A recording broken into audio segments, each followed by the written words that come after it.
Hello, it's Plarn, dude. There's so much AI slop on the internet, including YouTube. There's so much really cool content, too, from really great content creators. I'm not like that. I'm not AI, and I don't know how to create great content. I just know how to create Plarn, and then turn that into sleeping mats for the homeless. So I'm going to sit here making Plarn and watching videos on YouTube.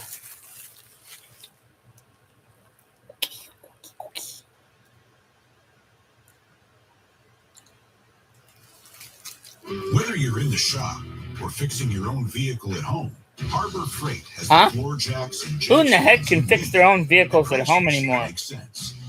Harbor Freight, your floor jack. Imagine a world where vibrant greenery strikes your eyes the moment you wake. The air you breathe is filtered and refreshing. The technology you use runs on clean energy. Solar panels blend seamlessly into the architecture, while living walls and rooftop gardens surround you. Rainwater is collected instead of wasted, and buildings are covered in plants instead of advertisements. This is the aesthetic of solarpunk, a social movement that envisions and works towards building a sustainable future interconnected with nature and community. There's just one problem. Most of it doesn't exist. So is solarpunk simply another impossible idealistic internet aesthetic, or could it actually become the blueprint to rebuilding our cities and maybe even our entire relationship with the planet? Yes. In his book, Capitalist Realism, Mark Fisher writes that it is easier to imagine the end of the world than the end of capitalism. Whether or not you agree with his conclusion, his observation about our collective imagination feels incredibly accurate. Over the past few decades, depictions of humanity's seemingly inevitable dystopian collapse have become some of our most influential cultural stories. Movies like I Am Legend and TV shows like The Walking Dead depict a world where virus outbreaks lead to the near extinction of humanity. Video games like Cyberpunk 2077 portray technologically advanced futures defined by dim atmospheres, neon lights, and power-hungry corporations. Part of the reason these stories resonate is because conflict attracts us to stories. A world where everyone was happy and free and stable wouldn't exactly make for the most compelling TV show or video game. But another reason is that they reflect many of our genuine anxieties about the future. Climate change, political instability, and AI automation have made dystopian futures feel like plausible outcomes. So it's no surprise that our culture has become extremely good at imagining collapse. But what if we did something far more difficult and imagined what success looks like? What if we didn't automatically assume that collapse was inevitable? Those are the questions that solarpunk attempts to answer. The word solarpunk combines solar representing renewable energy and sustainability with punk representing resistance to the status quo. The origins of solarpunk begin with an unassuming blog post from 2008 written by an anonymous blogger, Republic of the Bees, titled From Steampunk to Solarpunk. In the blog post, Republic of Bees describes the design of the Beluga Skysail, a hybrid cargo ship that uses sail power to supplement the ship's engines, resulting in fuel savings between 10 to 35%. So, in honor of the Beluga Skysail's maiden voyage, they write, I'm going to suggest a new literary genre, solarpunk. Unlike steampunk, which imagines an alternate history where Victorian steam technology continued to evolve, solarpunk revolves around a much more practical question. If fossil fuels were no longer cheap or no longer sustainable, what technologies would naturally evolve to replace them? Rather than imagining impossible inventions, Republic of the Bees imagines existing engineering principles pushed to their logical conclusion, combining centuries-old systems with modern ones. That's why the Beluga Skysail became the movement's honorary cargo ship. Instead of abandoning sailing altogether, engineers combined centuries-old wing power. Why would anybody abandon sailing? To reduce fuel consumption. Progress, in other words, is about rediscovering There's no what need the past to already got consume right, any reintegrating fuel present-day to go sailing. and discarding what clearly isn't working. Republic of the Bees also argue that, unlike most speculative fiction, solarpunk didn't have to remain speculative. Many of its ideas, like renewable energy, passive architecture, wind-assisted shipping, and local food production, already exist in some form. The biggest challenge is intentionally deciding to build a society around them. I actually really like the way the initial solarpunk future was described because, unlike the internet aesthetic that currently dominates the idea, Republic of the Bees assumed that this transition would be difficult. He assumed it would be politically messy, filled with conflicts over energy, economics, and entrenched interests. You know what else is way too difficult to achieve? Finding doctors that actually take your healthcare insurance. I've been putting off a shoulder injury for months because the process of getting help was just way too complicated. I had to search for a doctor on Google that actually takes my insurance and set an appointment and have to wait potentially weeks just to see them. But today's sponsor, ZocDoc, solved that problem. ZocDoc is a platform where you can search and compare local in-network doctors with over 150,000 providers within 200 plus specialties across all 50 states. I should have Their used website has ZocDoc, tons of reviews from real patients and detailed doctor profiles to help you choose the right one. For my shoulder injury, I needed an orthopedic doctor. So I just searched for an orthopedic consultation for arm and elbow specifically, plugged in my insurance, and ZocDoc showed me all available options in my area and their reviews.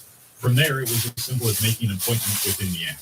Appointments happen fast, usually within 24 to 72 hours, and you can even get same-day appointments. So if you've been putting off an injury like I was, or just a simple doctor's visit because of all the hoops you got to go through, please prioritize your health and use ZocDoc. It is completely free to use, so if you want to check it out, you can go to ZocDoc.com/full or click the first link in the description box below. Solarpunk remained relatively niche for the next several years. Then in 2012, Brazilian editor Gerson Lodi Ribeiro published the first Solarpunk anthology, Solarpunk, Historias Ecológicas y Fantásticas en un Mundo Sustentável. It was the first serious attempt to turn this loose collection of ideas into an actual body of fiction, imagining sustainable societies that weren't post-apocalyptic or technologically primitive. So it's not in English didn't then. really become recognizable until it found a home on the internet. In 2014, artist Olivia Louise published a Tumblr post that would end up defining the movement's visual identity for years to come. Instead of the sterile white minimalism that often dominates futuristic architecture, she imagined something warmer. Art Nouveau-inspired buildings draped in greenery, stained glass solar panels, communal greenhouses, walkable streets lined with independent businesses, handcrafted goods, renewable energy, and technology that felt like it belonged to the natural world. Those illustrations spread rapidly across Tumblr, Pinterest, and later Instagram, eventually becoming the images most people associate with solarpunk today. The original blog post was primarily concerned with engineering and economics, but then Tumblr gave it an aesthetic language. Neither is inherently more important than the other, but as beautiful images started to spread across the internet, much more than discussions about how to actually build that future, the imagery became more distinct and important than the actual design philosophy that inspired it. So what is the realistic, useful design philosophy of solarpunk instead of the idealistic aesthetic we typically associate with it? And how close is that aesthetic to practical design? Rather than asking how cities can dominate nature, solarpunk asks how they can begin behaving more like natural ecosystems. And that idea actually has a name, biomimicry. In short, biomimicry is the replication of the models, systems, and elements of nature for the purpose of solving complex human problems. Janine Benyus, who popularized the field of biomimicry, summarizes it as learning from nature as a model, mentor, and measure. After nearly 3.8 billion years of evolution, nature has become remarkably efficient at regulating temperature, recycling waste, conserving water, and using energy. So biomimicry asks, what if we used nature as our design mentor? Take cooling, for example. Modern buildings typically fight heat by pumping enormous amounts of electricity into air conditioning systems. But what if that building simply didn't get that hot in the first place? This is where passive design enters the picture. Passive cooling relies on architecture. I wish I had a itself to regulate passively cooled temperature before mechanical air conditioning becomes necessary. because Building I'm far orientation, too hot cross ventilation, thick walls that slowly and absorb heat, so shaded overheated. windows, overhanging roofs, internal courtyards, and carefully placed vegetation Even can with dramatically air reduce conditioning cooling demands. And many of these ideas aren't futuristic at all. They've existed for centuries in traditional architecture throughout the Middle East, North Africa, and Southern Europe before cheap fossil fuels made constant air conditioning practical. Now, modern architects are increasingly combining those ancient ideas with contemporary materials and computer models. One of my favorite examples I came across was Zimbabwe's Eastgate Center. Inspired by the self-ventilating structure of termite mounds, architect Mick Pierce designed the building to circulate air naturally, significantly reducing the need for conventional air conditioning. This same sort of biomimicry thinking can be applied to any other area of our cities and homes. For instance, transportation is currently one of the most inefficient, unsustainable forms of daily activity that is actively destroying the environment while also unnaturally segregating us from nature due to the sheer lack of walkability. It accounts for roughly 28% of all greenhouse gas emissions. To see a real-world solar punk solution to this transportation problem, it's probably best to look at a city that you wouldn't initially consider to be like a solar punk aesthetic, but it definitely applies the design philosophy, and that is Copenhagen. Roughly At YoPlay, we seek out only the finest peaches, sun-ripened to perfection. Your taste buds will thank us. YoPlay, America's favorite peach yogurt.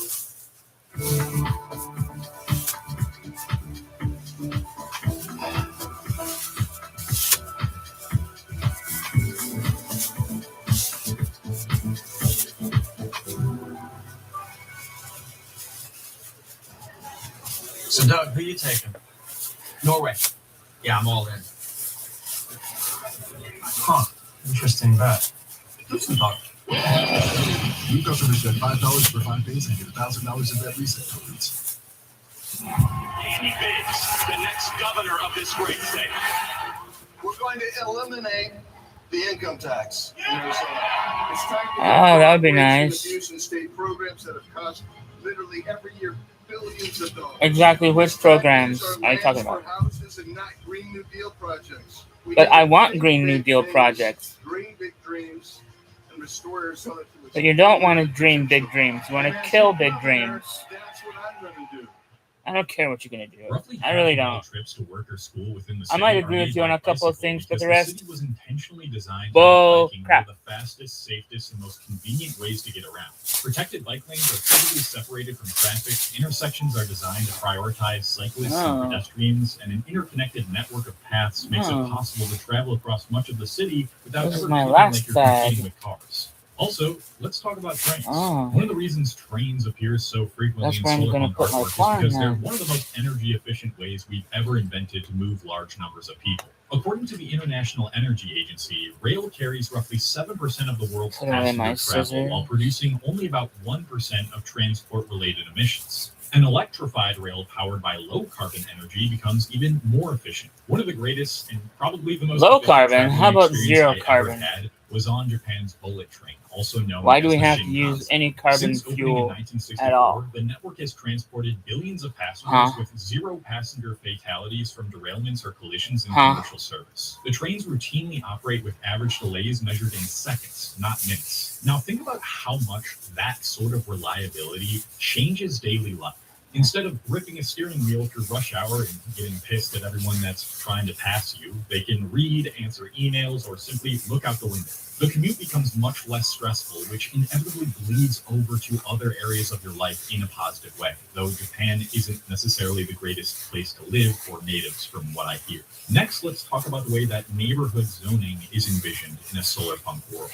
Urban planners generally define a walkable neighborhood as one where people's daily needs, like food, schools, parks, healthcare, cafes, and public transit, exist within a comfortable walking distance. One of the most influential ideas in modern urban planning is the 15-minute city, the idea that most of your daily needs should be reachable within about a 15-minute walk or bike ride from your home. Mixed-use zoning, where homes, shops, offices, and public spaces exist together rather than being separated into isolated districts, naturally reduces car dependence while creating streets that remain active throughout the day.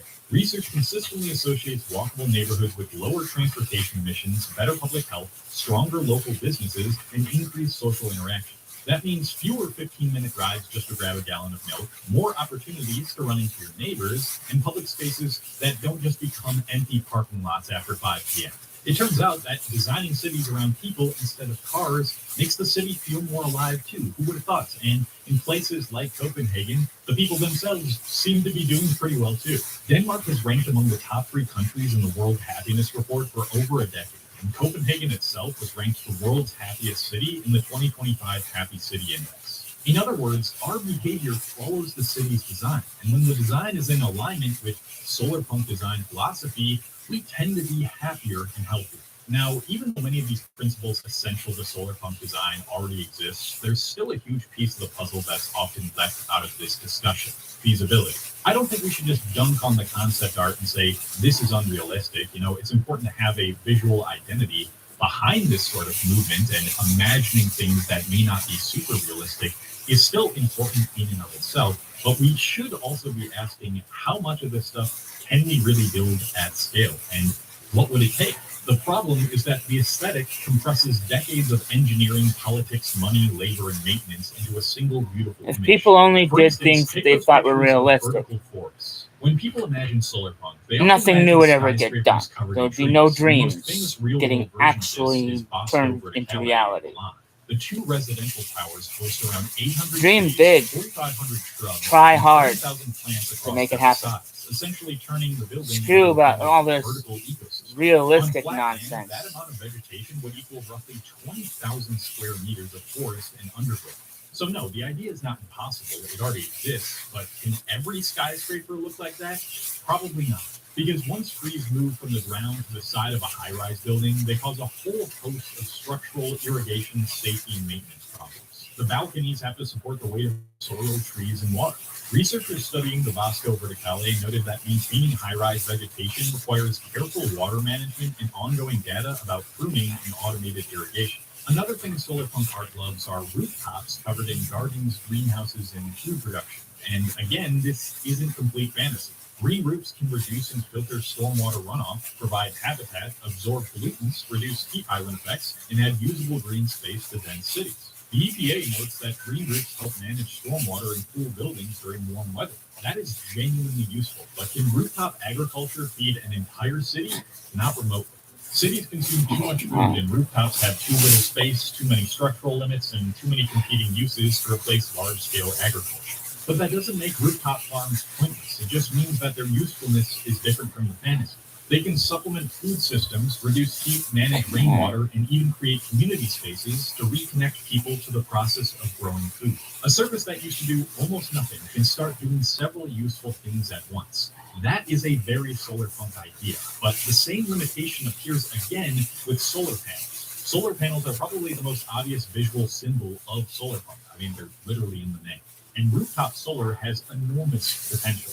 One recent analysis estimated that America's rooftop solar potential could generate enough electricity to cover about 45% of U.S. electricity use. That is huge, but notice what that number also means. Even if rooftop solar were fully built out, it still would not cover everything. Cities would still need regional grids. They would still need transmission lines. They would still need storage and backup generation. This is one of the least aesthetic parts of solar punk, but it's also one of the most important. The International Energy Agency has warned that electricity grids are becoming a bottleneck in clean energy transitions because renewable energy and electrification can only scale if the grid expands and modernizes alongside them. And honestly, I think nuclear energy belongs in the solar punk conversation too. That might sound strange in a solar punk video because nuclear power doesn't have the same soft, leafy aesthetic as solar panels and rooftop gardens. But again, if the real goal is reliable, low-carbon energy, then the conversation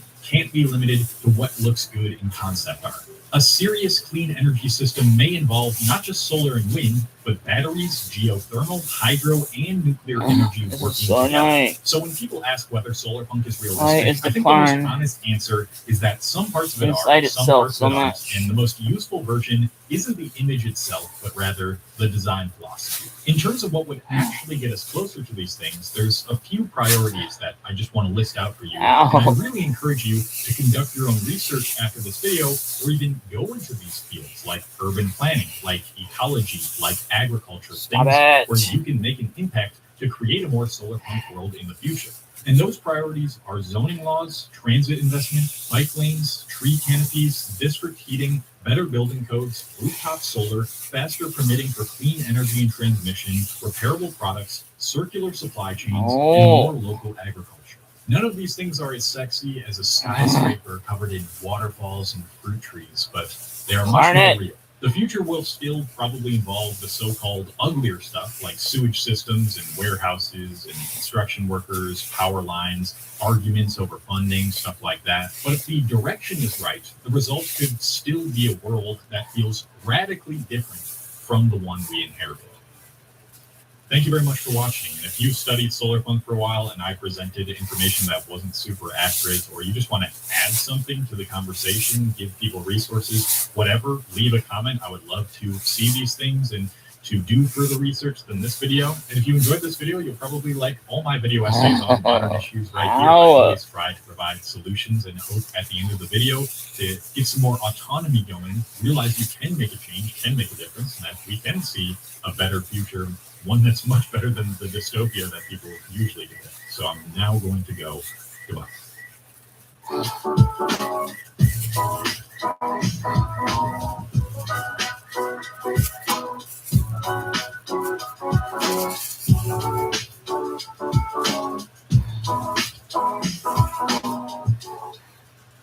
For over half a century, Spencer's TV and Appliance has been a trusted part of Arizona homes, helping families create great memories with every appliance. Nearly 1 in 2 households across the valley has relied on That's Spencer's another for unbeatable completed prices, exceptional service, Plarn and case. fast hassle-free delivery and installation.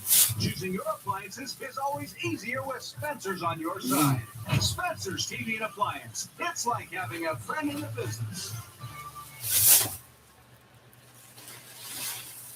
Great news, everybody. To the best of my knowledge, this video isn't considered an act of treason. Mind you, I live in the US, so that could change at any moment, but we're going to run it anyway. In fact, since we're already on the subject, let's just keep talking about crimes. It is Pride Month, after all. Since I'm sure we're all nerds here, I can probably safely assume everyone has voyeuristic tendencies, right? Not in an accusatory sense, it's just nerds have always loved being places and seeing things we aren't supposed to. That's why so many of us own lockpicks. And while fear of legal and personal conflict prevents most of us from breaking into any actual buildings, the desire is usually there, and many nerds indulge it to the much easier and safer option of breaking into people's computers, which still sounds illegal, but here's the secret. They'll just give them to you. See, I'm not talking about big corporate computer systems. We're not hacking the Gibson here. I'm talking about people's PCs. A lot of folks don't understand that those store data, so it's not rare to be given a computer or to find one on the side white of the road hat with a hacker. perfectly intact hard drive full The of everything actual from email definition to of a tax hacker records. is Been happening someone to me my whole life. who And it's not just clueless grandmas enjoys doing it. figuring out Businesses how to are make just as guilty. You'd systems be shocked how many companies will and just dump computers at their local e-waste recycler devices without even do bothering things to that ask what their data original security policy. creators In fact, did not I'd say intend it's them to do. easier to get a hold of an unwiped business PC. If I can figure out how to Now, do it, I mean, I'll do most it. resellers For do fun. wipe drives as a matter of course, but some aren't as careful as they should be, and there's always things that slip through the cracks. So you can find an awful lot of computers on eBay with intact But I data, don't do particularly malicious when they were things. appliances. I don't steal Take people's point-of-sale private systems, for information. instance. Modern cash I don't registers steal are often people's perfectly money. ordinary PCs. They get used for all kinds of things besides ringing people up, but many recyclers treat them like dumb gadgets and just flip them online the moment they come in, frequently without even bothering to wipe the dust off. So if the idea of poking around at a Burger King manager's PC excites you, congratulations. That's something you can often do for less than $100. Have fun. Although, if you actually try this, there's a good chance you won't have any fun. I don't mind telling you that when I first started collecting used computers over 20 years ago, I was excited by the prospect of digging through people's secrets. It's a scummy thing to admit, but I mean, come on, this was the era of ThinkGeek selling I read your email shirts, and I was just as cringe as the next computer toucher. Once I actually tried it, though, I found out that it's usually pretty boring. I can almost count on my fingers the number of times I found genuinely interesting stuff, and even that's only because I've owned a tremendous number of PCs. I'm Computers George, a statistical outlier who shouldn't be counted. And even then, the most exciting thing I've ever found, if I'm honest, was News You Can Use, a collection of internal newsletters from the local P&W fast food chain Taco Time, which I pulled off a discarded cash register years ago. And I admit, it was a blast reading about their tater tot supply chain woes, but that's just because of me being the way that I am. If you're not like that, well, May 2012, product development, composting. At this point, all corporate restaurants have made the switch to composting in the dining room. We have already received a lot of positive feedback from guests. There have been very few issues with regard to sorting compost from garbage. Cedar Grove has reported that while they have found some milk bottles and ketchup packets so far, the first few weeks of compost have been remarkably clean. To make the sorting even easier for guests, Gretchen is currently working on signage for the small garbage that includes photographs of the garbage items. The new signage will be sent out as soon as it's ready. There's been some worry out there that small garbage is insufficient for busier restaurants, which has led some owners to choose to have it lit. You get the idea. It's pretty dry stuff. Devices used in business usually just contain business stuff. Employee files, accounts receivable records, and printable sign templates, none of which is the least bit exciting unless you're an identity thief. And actual personal computers are even worse. Having actually read people's email, I found that it ranges from dull to depressing. You might not be surprised by this, but it's actually really sad to read someone's divorce proceedings. It leaves you feeling really guilty. I only had to do that once to learn my lesson, so probably don't go through people's stuff. It's really not much fun. Yeah. But fun is usually the only concern here. There's not generally much risk to this pastime. If you want to read some juicy goss from someone's old Word documents or comb through HR letters about a really bad coworker, maybe that's a little crass, but I'm not going to judge you. And neither will anyone else, because they're not going to know. When you're done having your little shoddy toilet, you can just throw the drive away and wash your hands of it. And sometimes that's a huge relief when a computer turns out to be radioactive. I don't mean literally. Well, I guess it could be literal if you got a hold of a machine that was running a particle accelerator at a university or whatever, but that's not what I'm talking about. I mean that once in a while, you'll pick up a PC from eBay or a thrift store or whatever, and when you fire it up, you realize you really shouldn't have it because it used to belong to a psychiatrist, a lawyer, or a hospital. This feels like seeing the words drop and run. It's a real bad spot to be in because you now have a bunch of proper secrets, stuff that could get you sued or hurt someone if it got out, and that's if it doesn't land you in jail. Now, we don't need to go into what's on that list, but the number one item would have to be government and military secrets. It may sound silly to imagine finding that sort of thing by accident, but hey, the U.S. is full of military bases, and flash drives are easily pocketed and easily lost. So I can totally imagine finding one in a gutter that contains classified info that doesn't look very classified. You know, like the lunch menu for an upcoming presidential visit, or the specs for the bolts on an air-to-air missile, that kind of crap. And if you found something like that, it'd be really easy to reflexively share it with your friends, or maybe even upload it to Internet Archive. It just feels like an intriguing little artifact. And I mean, he didn't steal it, so what's the problem? Well, really, there probably isn't one. Based on what little I've been told by people who know about these things, you probably wouldn't get a visit by the Secret Service, especially if you didn't go to great lengths to spread it around. But the math is different for someone in my position. My stuff gets seen by hundreds of thousands of people, and at this point, I've learned that if I make a video about something, it will make its way back to a person who worked on that thing. So I have to think real hard about every object I find to be absolutely certain I should be talking about it, and sometimes the answer is no. Once or twice, I've declined donations when I wasn't convinced the thing I was offering was really fit for public consumption. So you'd think if someone offered me a PC that used to belong to the military, I'd refuse it. But there's exceptions to everything. Hey. This computer once belonged to the U.S. Department of Defense, as you see from the asset tag on the front, and it was almost certainly used to process secret military information. While almost everything on this tag produces no useful result in any database I've searched, there's one term right in the middle that says a lot: ASTW. That stands for Agency Standard Terminal Workstation, and the agency in question was the NSA. Based on that and some other info I found, I think this machine was almost certainly used for cryptography work. So there was a time when just knowing about it would have gotten me in trouble, possessing it would have landed me in prison, and talking about it on my channel, which includes... Does it have a hard drive? Doesn't look like it's would me. have gotten me hung, at least if YouTube had existed at the time.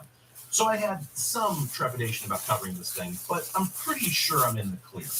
For one thing, you can't exactly fit this boat anchor in a pants pocket, so I doubt someone walked off base with it. I'm sure the only reason it's here is because it was sold at public auction.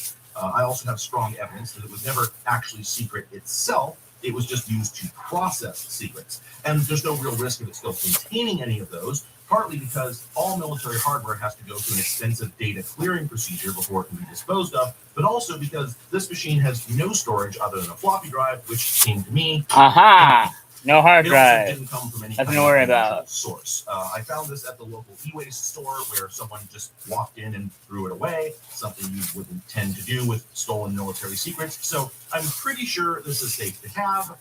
So what then do we have? Well, it's an IBM model 4459, also known as the EMR-AT. And if you're familiar with IBM's 1980s lineup, you can probably guess that name suggests a relationship to the PC-AT. And you'd be right, as I think obvious, if we put one on top of the other. The family resemblance is pretty clear, right? Now, we don't need to get too deep into what the AT itself was, but it's a bit less well known than the machines that came before and after it, so let's just summarize real quick. As I'm sure we all know, IBM released the original PC, the Model 5150, in 1981, and it was a smash hit that sold hand over fist. But it was also their first attempt at a home computer, so it wasn't perfect. And a couple years later, they released the PC XT, Model 5160, which was welcomed with open arms, despite being nearly identical. In total, 3 years went by without a significant addition to the PC lineup, until finally, in 1984, they released the PC-AT, Model 5170, the first meaningful upgrade in the PC family. Why were these computers so incredibly popular? They're incredibly boring. Dull. The new machine used an Machines. Intel 6, which had a more efficient internal architecture and was clocked faster, initially at 6 megahertz and later at 8. Its expansion bus was also 16-bit instead of 8, like in the PC, so the card slots were longer and could transfer more data.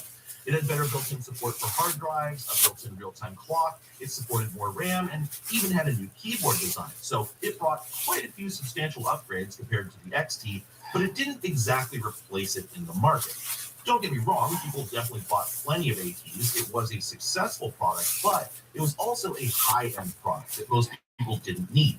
If you were doing CAD, desktop publishing, or software development, it had clear advantages, but for most contemporary tasks, it didn't really offer any major pluses, which is why by 1987, IBM had sold almost 7 million PCs and XTs, but less than 1 million ATs. In a lot of ways, the AT deserves more credit as the forerunner of all modern PCs than the original PC does, and yet they're shockingly rare these days, to the point where I almost couldn't get one for this video. I looked everywhere and came up empty-handed until, at the last minute, one of the generous members of the Seattle Retro Computing Society offered to loan me this. I might have one. Here it is. I And we're don't not know. going to turn it I have a on, pile of because nobody likes PCs seeing the same thing twice, that I and don't that's know what to do with. if I demoed both of these machines. The EMR-AT, after all, is functionally identical to a standard PC-AT, so we're just going to set that up and demo it. Not that there's all that much to show. Because Like they're any PC, boring. you set it on a desk, put a keyboard in front, and plop a monitor on top. If you're using it for business applications, that monitor is probably MDA, a monochrome text-only display with a pleasant green phosphor. You turn it But on, this system it goes actually came beep, with a CGA it card, puts so you'd have a lower resolution color display DOS instead. or When you basic turn on the machine on, you screen see a very terse and blinks the post cursor. process. It does a That's thorough it. and very slow memory test, but it does nothing else Boring. unless there's an error, such as the CMOS config being corrupt due to a dead battery. On that note, by the way, the AT was the first computer to have a CMOS config. The PC and XT just had dip switches and jumpers for their settings, but since the AT's integrated real-time clock offered a few bytes of non-volatile RAM, IBM used that to store some system configuration. Since that memory used CMOS technology, the terminology stuck, and we still call it that today, but unlike a newer PC, when you replace the batteries, you can't just press delete on startup to restore your settings. The setup utility is a program you have to run from a disk, which is very inconvenient, but actually common in PCs up into the early 90s. After the post, if you have no valid boot sources, the machine pops straight into IBM BASIC, which is burned into the system's ROM chips. And unfortunately, that's pretty much useless because it can only save or load data from cassettes, and the cassette interface was removed back on the XT. Fortunately, however, nobody ever wanted to do this, since ATs were always kitted out with a floppy drive and usually a hard drive as well. So most likely you'd drop into DOS, then fire up something productive, like Lotus 123. Yeah, or I AutoCAD. remember Lotus And these will run 123. exactly the way they did on a PC, just a little faster, so we don't need to dwell on it. However, speaking of fast, let's start up Bruce Lee. This was an early PC game, and a pretty decent one, but you can probably tell that it's running much too quickly. This is a well-known problem with early PC games. They use timing loops calibrated for a 4.7 megahertz CPU, so they run too fast if your clock speed is higher than that. PC Clone famously offered turbo switches to correct for this problem, but IBM never put a speed control on any of their own machines, so this is unfixable on the AT, except by using software tricks to slow the machine down. IBM probably cared about that, however, since the machine wasn't intended for gaming, and for productivity, the faster CPU was just a flat-out improvement. To wit, if we swap out the CGA display for a VGA one and a matching graphics card to go with, we can now fire up Windows 3.0, and despite that being 6 years newer than the rest of the machine, it runs perfectly. Word for Windows can reformat a whole page in a second or two, and trust me, that's a tough nut for an XT to crack, so assuming you can afford one, the PCAT was clearly a really nice upgrade. And to repeat myself, that is exactly what we have here. As you'll see when we get inside, these two machines are identical. But Windows 3.0 is still incredibly boring. Those aren't identical in a lot of other ways that count. Let's just start with the front. You see the key switch over there? That disables the keyboard, so unauthorized users can't use it. And it also locks the case, so it can't be opened. Now, the EMR AT also has a key switch, but as you can see from the imposing new label, it has other functions. This one doesn't lock the case, but it does control the power. See, normally you turn an AT on and off with a big, clunky red paddle switch near the back of the case. But that's absent on this machine. Instead, turning the key switch turns the machine on and off. And then if you want to disable the keyboard, you can turn it further to the third position to do that. This is a minor difference, to be sure, but it's an odd one. And the drive bays are also a little strange. They look just like the ATs at first glance, but the cutout here is taller. You can fit 3 floppy drives instead of just 2.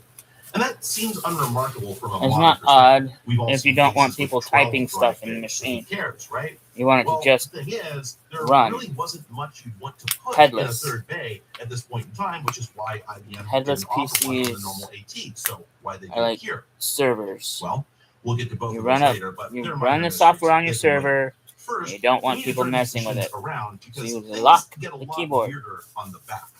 You'll notice as we rotate them, by the way, that the EMR AT is about A lot of 4 servers inches deeper than the normal one. were designed You'll that see why way, that is so it shortly. makes But sense. First, we got to see this back panel because it's a trip. So before we compare them, we should really pull this thing off. Nobody I've spoken to is quite sure where these plastic panels came from, since those ATs don't have them, and they serve no purpose I'm aware of except to make the back of the machine gray. They're basically the PlayStation 2 horizontal stand of the IBM world, so we'll get rid of that. So this is what the back of an AT usually looked like, and well, you'd never mistake it for an EMR AT, would you? It had a Not only do purpose. the two It machines look hid totally different, but the this various one ports doesn't that you even didn't want look people like a PC. accessing. If you saw these stacked up in a storage unit, you'd think one had been misfiled because the EMR AT looks It like didn't just some make kind it of look proprietary great. industrial control box. This is a machine shiny you black didn't want paint job, people we had this touching much and doing stuff with. heftier-looking beige powder coat. You wanted it to The be supply set up inlet and outlet are in once, totally different places. and There's then an external go. fuse holder, That's and it. there's no cutouts for add-on cards, just a bunch of D-sub connectors surrounded by this weird metal grid. It looks like it's from Mars, but as you saw a minute ago, it definitely acts like a normal PC. So we're going to want to look inside and see how that's possible.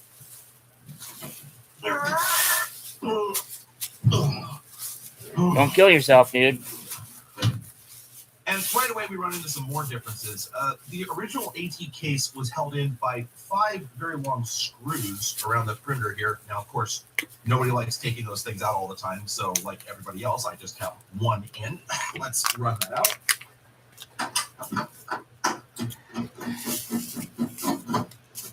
And then we just slide the single piece cover off the machine. We just slide it right off.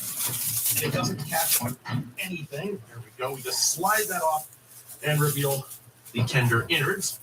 Simple as. Now, let's see how the EMR AT does it. Simple as what? So instead of the Simple as butter. U-shaped lid that the original machine has, this has Simple a as simple pizza. flat lid that's held on by 9 hex socket bolts. So start getting those So out. hot. And you'll notice as I remove these that they're actually captive and spring loaded, so you can't lose them. Good. This is a very unusual decision for any computer, really, but especially one from the 80s. I definitely appreciate it, though, because I would not want to replace these if I lost one.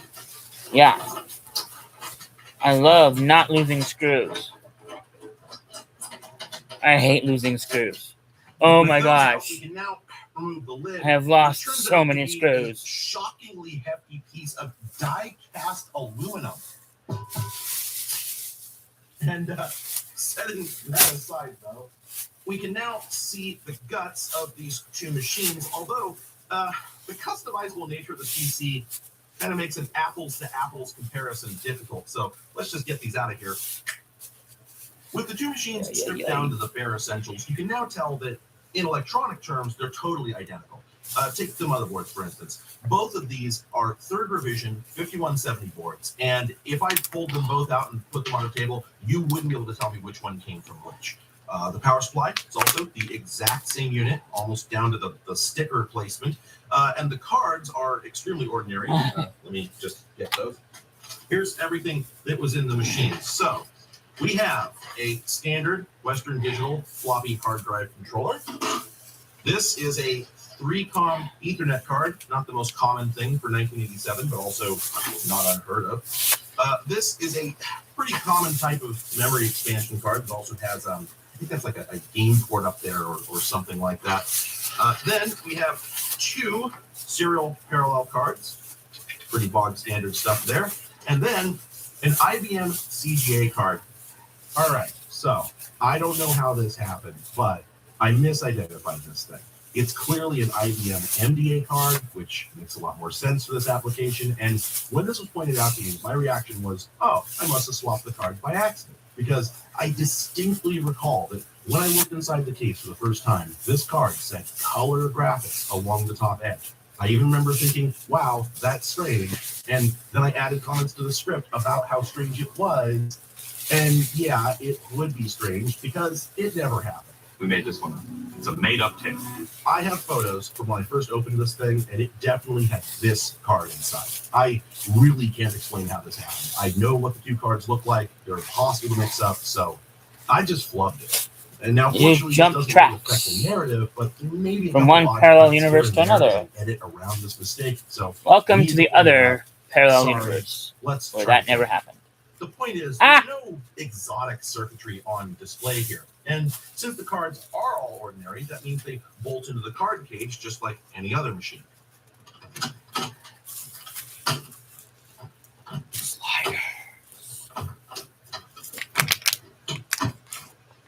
So this is all straightforward, but here's where things take a sharp turn, because there's about 4 inches of space between these cards and the rear panel. So they're just sort of floating in the middle, entombed, as if they insulted Montresor.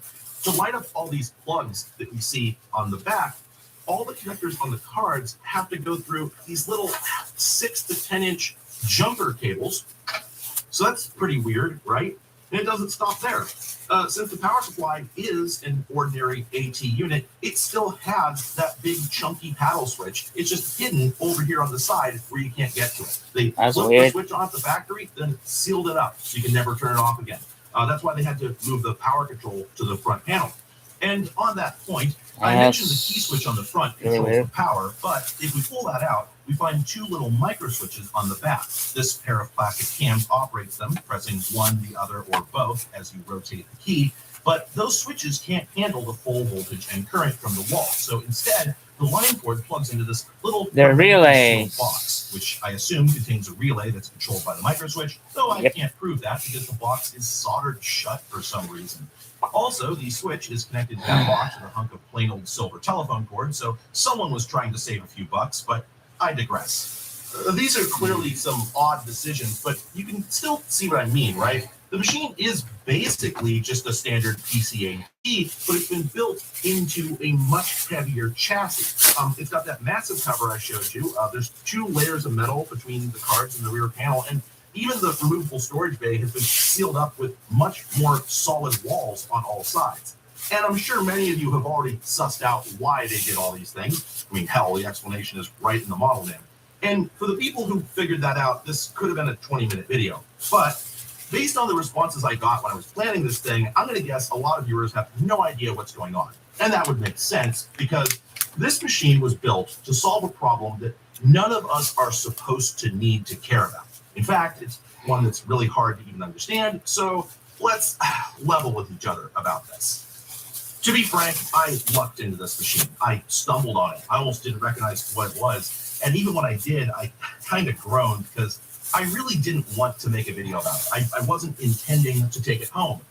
But I then found out that nobody has ever really documented one of these things, so I knew I kind of had to do it.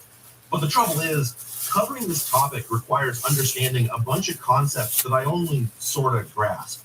Don't get me wrong, there are many elements of this explanation that I am confident about, but there's others I'm pretty shaky on, and I don't want to mislead you. So, while I think it'll be obvious from my tone and delivery which parts are which, I just want to make a blanket statement up front that this video is primarily for entertainment purposes. I am not an expert on any of this, and you should walk away at the end thinking, wow, that's an awful lot of things I want to go learn more about, rather than, wow, I sure do understand all those things now. The only job I'm really any good at is pointing at the insides of a computer and telling you what I think they do. And I have to try to give you an idea of why they're being done that way. So I'm going to give that a shot, but take all of this with a handful of salt and check the comments for the inevitable corrections. With the disclaimers out of the way, though, let's start by discussing something that surrounds us every single day, but which almost none of us ever notices. EMR. All electrical devices, as a byproduct of their function, produce electromagnetic radiation. That is, ripples of electrical and magnetic energy that travel through the air.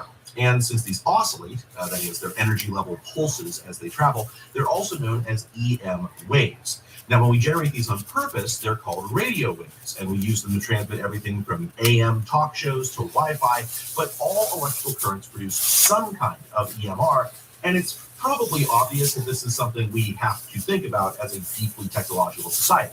We have billions of electronic devices, and if all of them are emitting waves, then surely those travel somewhere and do something when they arrive. So what do they do? Well, fortunately, the answer is often not much. If we look at a 1970s washing machine or a tungsten filament light bulb, for instance, both give off EMR, but at very low frequency. The waves only oscillate 50 to 60 times a second, which means, for complicated physics reasons, that anything they run into isn't likely to absorb much energy from them. So very little happens as a result. All the same, though, these fields do exist, and you can visualize them with simple tools, like the one I lost. Where did all that put? Okay. There it is, like this one. This is an inductive amplifier, and it's a very simple device. It's just a coil of wire connected to an amplifier and a speaker, and when you hold it within an oscillating magnetic field, whatever it picks up is converted, or transduced, into sound. And this came as part of a tone and trace kit, so people often call it a tracer. And the other component is this guy here, the toner. Now, it's called that because if we switch this on, and then hold this near the leads and press the button, we hear this oscillating tone. And the purpose of this thing is for network diagnostics. Suppose you're troubleshooting a bad network jack in an office building. You'll have a cable disappearing into a wall, and then somewhere else, a closet where hundreds of cables terminate at a patch bay. And these ought to be labeled, but they probably aren't. And even if they are, the labels are probably wrong. So you don't really know which cable has the bad connection, and your only real solution is to go through and check every single one and probably just repunch all of them. Hours of work. But if you attach the leads on the toner to the exposed wiring at the jack end, you can then go to the patch panel end and just wave the tracer over the wires until you hear that noise, and then you know you found the right one. In fact, in some cases, you might even be able to figure out which closet a cable's going to by tracing the sound through the wall. So this is clearly an incredibly useful tool, but It's also a very simple one. It doesn't much care how you use it. It'll amplify anything it picks up. So if we hold it near something that runs off of wall current, like this Apple TV, we can hear the 60 hertz hum typical of the American power grid. And if we hold it near this little gadget here, those little display turntables you sometimes see people use for like model car YouTube. The motor is, I think, right about here. There we go. Let's turn that up a bit. So that's the sound of the motor driver. And if we put a load on it, we can actually hear it slow down as the motor slows down. Likewise, we get a much more complex device. I've got this Bluetooth gamepad here, and listen to what this does when we turn it on.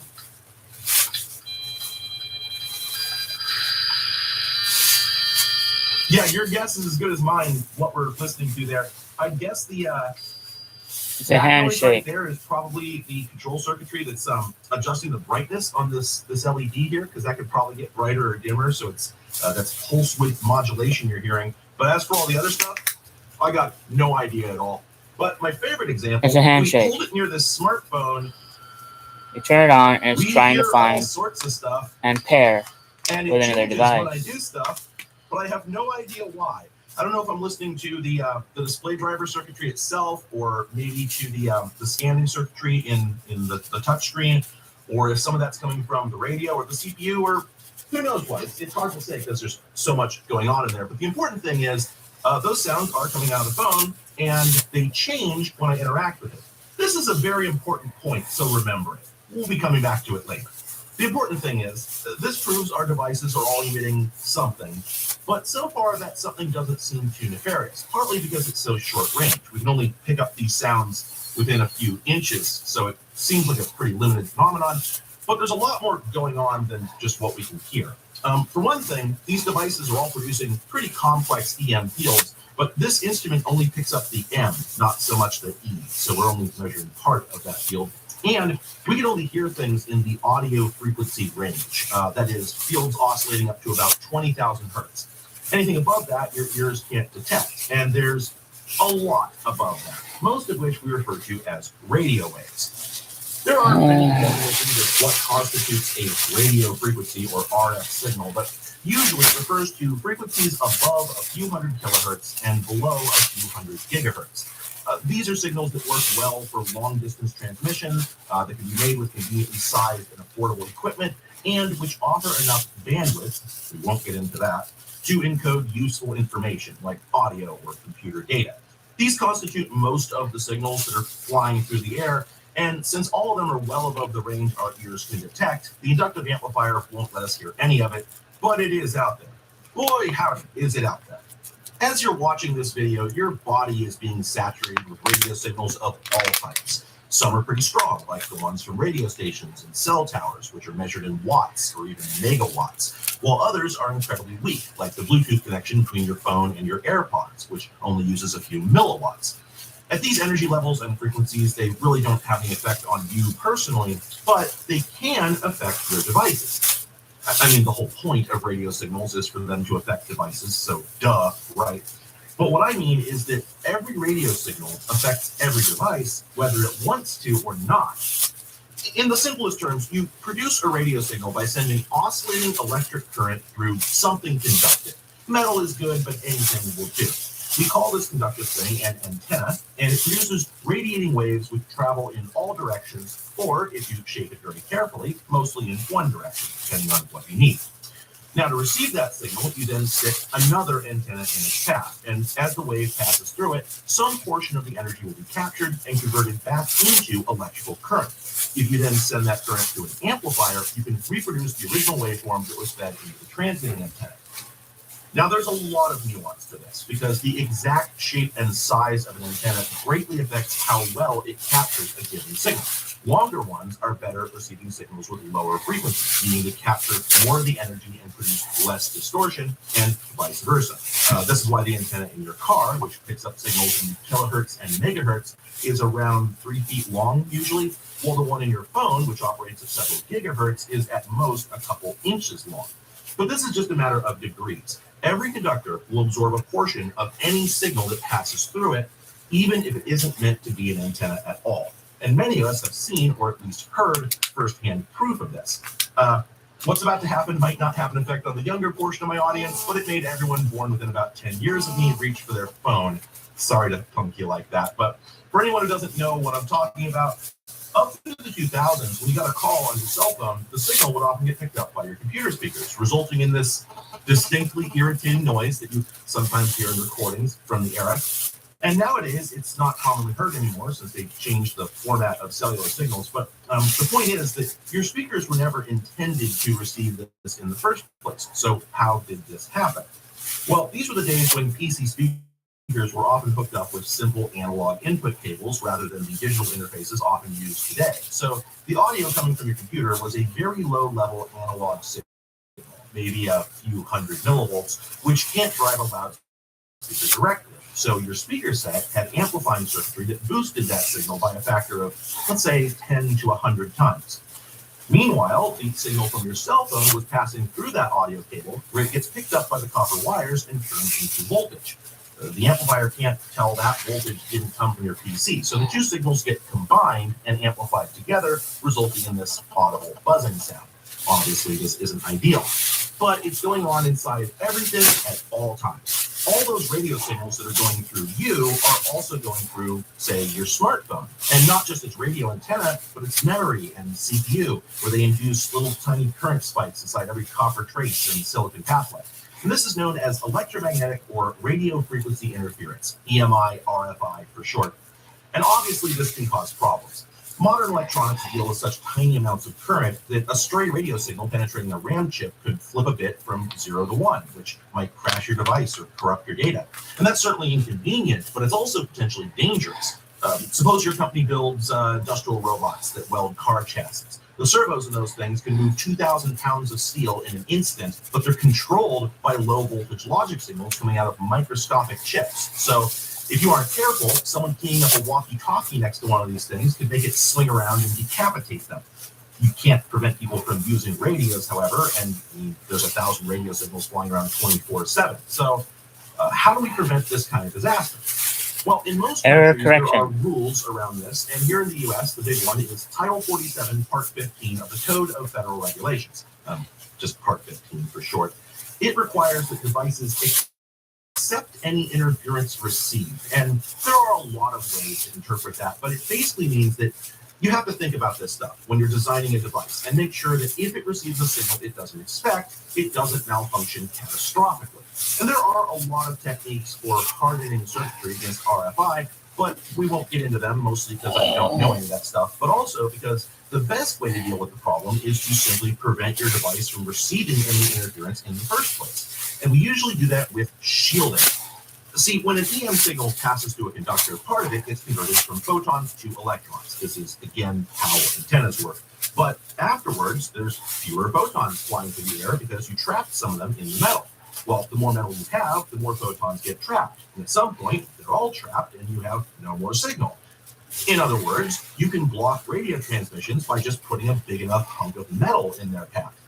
Now, it helps if that metal is attached to the earth or grounded, since that gives the energy somewhere to go, but it's not necessary. Ungrounded metal still disrupts the hell out of radio signals, so if you want to prevent a device from receiving them, all you have to do is surround it with loads of metal. A comically exaggerated but still valid example of this was Atari's first home computer, the 1979 Atari 500. They have it was built inside a gargantuan die-cast hunk of aluminum, and this is because the FCC had just introduced the Part 15 requirements, and nobody was exactly sure how stringent they were. Atari were worried about failing certification, so they brute forced the problem by putting the machine inside a metal sarcophagus. But this had nothing to do with keeping signals out of the device. You'll recall earlier I said that all electrical currents produce EM emissions, and this is true regardless of whether they're supposed to. As we proved earlier, there are signals radiating off all our electronics, even if they aren't meant to be radio transmitters. And radio is the right word because these are all well within the radio frequency band. As you're watching this, the CPU in your PC, phone, tablet, or smart TV is turning billions of transistors on and off to decode the video and copy it to the screen. And every time that happens, a little spike of energy radiates out into the world.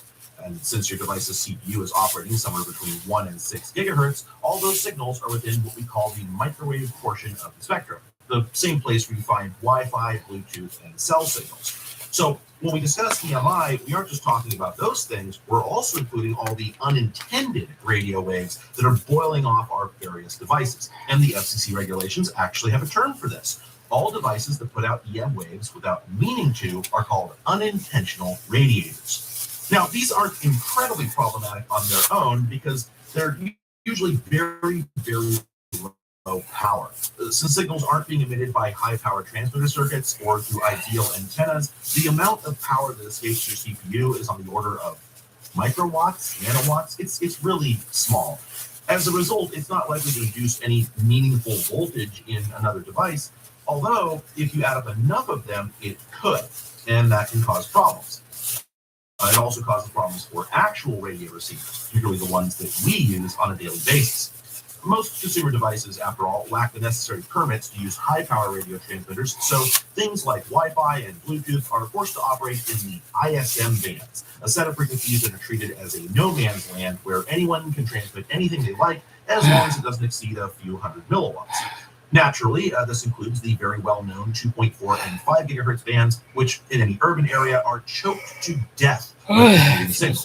So in order for your phone to connect to your AirPods, it has to distinguish their radio signal from thousands of others, and that's already a really tough job. But it'd be even harder if it had to contend with meaningless digital hash pouring out of thousands of thermostats, TVs, and robotic vacuum cleaners. And that brings us to the other half of the Part 15 rules, the requirement that devices not emit harmful interference. Now, this too is interpreted in many different ways, but it basically means that if your device is producing too much EMI, the FCC won't let you sell it. And the simplest method to prevent this is to give your gadget a shielded chassis. Simply surround all your electronics in a metal box and nothing will get out. Problem solved.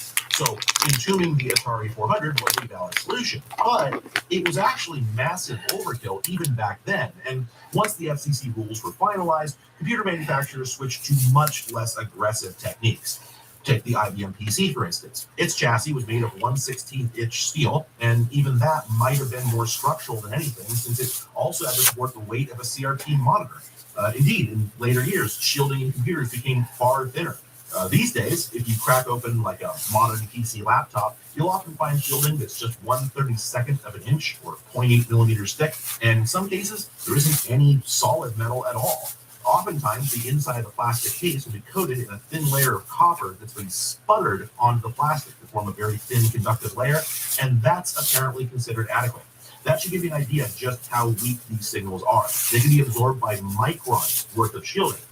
But it should also illustrate how pervasive this problem is. While it looks like EMI isn't a big deal, it's only because there are wards against it built into every single thing we own to keep it from being a big deal. I mean, hell, even our cabling needs protection.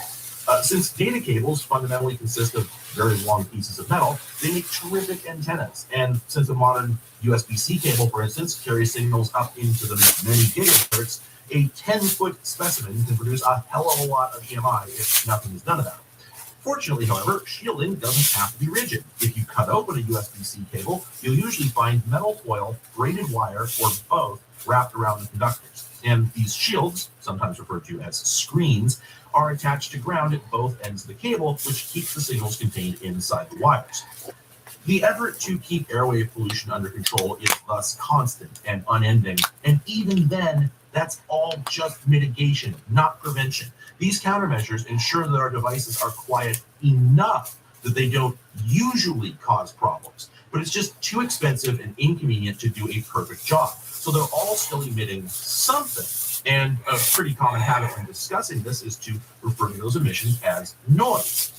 Now, that term formally refers to things like the background radiation of the universe, truly random junk being emitted by stars and whatnot, which radio engineers have been used to filtering out since time immemorial. And, well, since none of the unintended emissions of our devices are meant to be radio signals, that is, they aren't intended to be received by anything, we think of them as random fluctuations, but the truth is, they aren't random at all.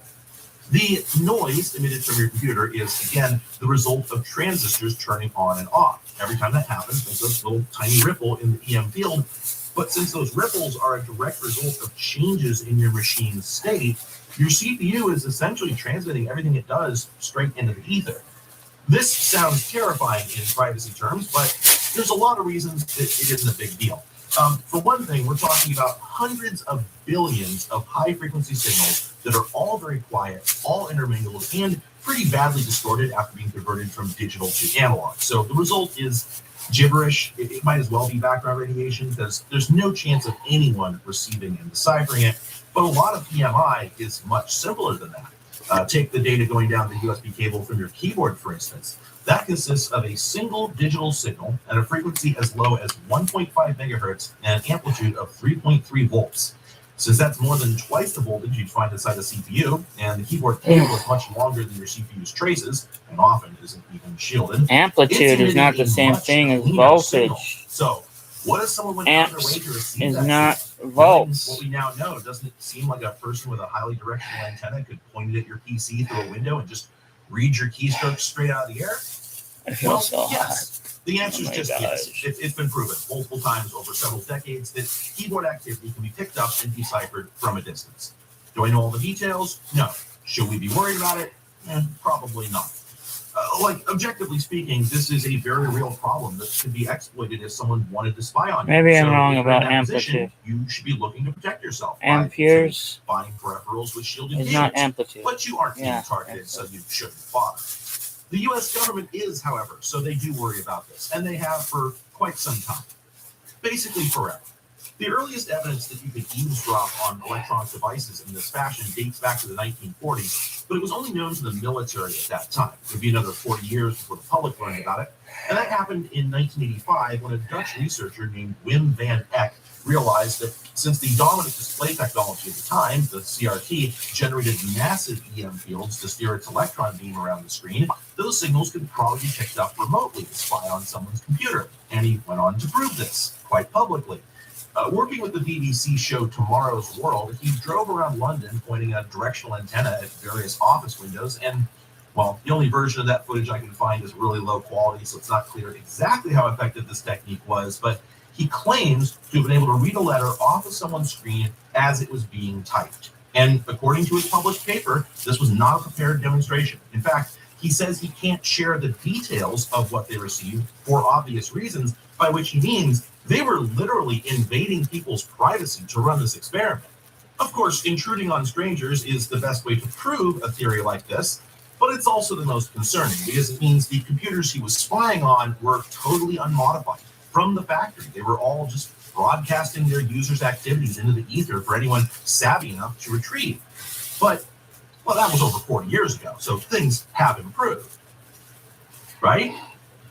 Well, probably some, but the problem still ain't solved, and here's all the proof you need. That is an ordinary, unmodified consumer LCD monitor. This is an antenna that's picking up the signal radiating off the HDMI cable. The signal is then being digitized by a USB software-defined radio and decoded by an application to produce something sort of kind of like the original picture. And, okay, we can all agree this is not as disturbing as it could be for a bunch of reasons. For instance, I'm picking this up from just inches away, and if I move the antenna any further, the image gets very ghosty and then disappears completely. And in fact, if I get closer, it gets a lot better very rapidly. So range is definitely an issue. Also, well, it's not the sharpest picture, is it? And in fact, if we scroll down here, small text is basically illegible, and even if we zoom way in, I don't think you'll be able to read any of that. Also, it's black and white instead of color, so it's not exactly a perfect copy of what's on the screen, but it's still pretty damning. I mean, for one thing, if we're looking at an image with large details, you can make them out perfectly. So even if you can't read 14-point text, well, someone doesn't necessarily need detail that fine to get information you don't want them to have. So this still sucks. More importantly, though, I'm what InfoSec people might call an unfunded attacker. In other words, I'm doing this with total garbage. My USB radio is a Hack RF1 you can get off Amazon for $200. The antenna was, in fact, $15 on Amazon, and it's neither directional nor tuned for the right frequency. And the software is a Java app that I downloaded from GitHub that was written like over a decade ago. So this demo is nothing special. And indeed, I'm about the millionth person to do this. YouTube has plenty more videos where this came from. I also have no idea what I'm doing. It took me a week of tinkering to even get a picture this clear. And in fact, it looked a lot better than this before I came into the studio to demo. When I was testing this at home, I was getting a much more stable image without all of this jittering and distortion. I have no idea what this is about. My guess is that it's interference either from the nearby radio station or maybe all my studio lighting or something else in the building. I have no idea.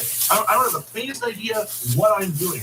All I did was fire up a piece of software, put in some settings that I found in somebody else's video, and then just start plugging antennas into it and turning the dials until I got a picture.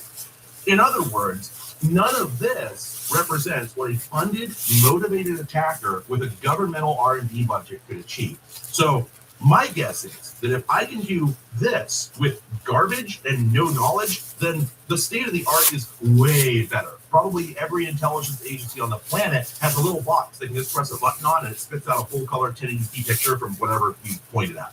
Now, they're not going to use that against you because you don't matter, but governments have much bigger reasons to worry about this kind of threat. And in fact, the name the U.S. government chose for this worry is right in the title of the software I've been using. It's called Tempest. And boy howdy, is it ever a meme. Don't get me wrong, being a meme doesn't make it any less real or valid. I just call it that because I've been listening to people talk about this since I was like 14, and every time it's the same handful of anecdotes, so it kind of gets repetitive. Hey, did you know this? Hey, did you know that? Yes, I did 20 years ago. There's never any new information, but the reason for that is that pretty much everything relating to this topic is a military secret. Hell, even the name was for a while. Tempest, after all, was a code name, or as they were apparently called, a cover name, coined by the NSA somewhere between the 40s and 60s to describe a lot of things.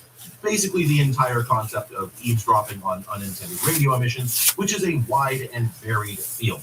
The one scenario that I've sort of outlined so far is the crudest. You can imagine a foreign state actor rents an apartment with a view to the Pentagon, points a dish antenna at someone's window, and picks up the signal from their keyboard. Obviously, that's a big risk that has to be mitigated, but at least it's easy to understand just from what we've discussed so far. The trouble is, there's much more to it than that. For instance, it's possible for cabling that passes through a room to pick up a signal from a computer in that room, carry it somewhere else, and retransmit it without ever actually touching the computer in the first place. So if you have a secure machine sitting in a literal bank vault, the wiring supplying the electrical outlets in the vault could exfiltrate your data. And then there's the whole galaxy of what are called side channel attacks, where someone can't get their eyes on the actual data, but they can analyze something related to it. For instance, there's a whole field of study into power analysis, where an attacker can reconstruct data being processed by a computer just for a precise measurement of how much power it's consuming. That means even if your power wiring isn't picking up any EMI, if someone's able to tap into it, they might still be able to extract your crypto keys. I'm not going to keep listing examples, but just from those few, you can tell this is a big mess of a situation, and those are just the problems we know about. I've described some attacks that the entire InfoSec world has been familiar with for decades. There are, without a doubt, methods that have been discovered but kept totally secret, because the Tempest threat has been constantly evolving ever since it was discovered. To wit, I found this lecture given by an NSA expert in 1973 called A History of U.S. Communications Security, and you should really read this thing. I'll put a link in the description. It's incredible. The report describes an enormous number of what 2010ers would have called epic fails. Things like crypto keybooks accidentally being given to high schoolers, one-time pads getting sucked up into ventilation systems, and incinerators with holes in them that let unburned sensitive materials just drop straight through into the normal trash. The whole document is pretty embarrassing, and yet it asserts that the stickiest problem the NSA faced was Tempest, both because the problem wouldn't sit still, but also because educating people about it just didn't seem to work. The author says that Tempest produced some of the most dramatic threat demos they'd ever seen, like a computer monitor being perfectly reproduced from hundreds of yards away. Yet, after the initial jarring impact, everyone seemed to forget the problem existed. He doesn't speculate on why this kept happening, but I guess it just comes down to people feeling overwhelmed. Faced with a problem that's so vast and impactful, yet totally invisible, what do? There isn't really a knee-jerk response. With code books and crypto machines, you can make new procedures to tell people to keep them locked up and to burn and destroy them to prevent capture. But what do you do about invisible signals flying all over the place? You can't exactly scrape them up. You can't go get them back. But obviously, you have to go do something. And they did, as we'll discuss. But since this is a very unintuitive set of problems, it's tough to mitigate. And at some point, the best solution might be to try to keep newly discovered threats under wraps in the hopes that the other guy hasn't discovered them yet. So to this day, most info on Tempest remains classified, and that's why I'm not going to try to explain very much of it. Whatever the state of the art is, they aren't going to tell us. And anything we can find publicly will represent a fraction of the true threat. So there's not much point going into specifics. Fortunately, however, since EM radiation follows the laws of physics, the methods used to mitigate these concerns are all fairly generic. So it's pretty easy to talk about Tempest defenses without needing to know what the actual threats are, especially when we have one of those defenses.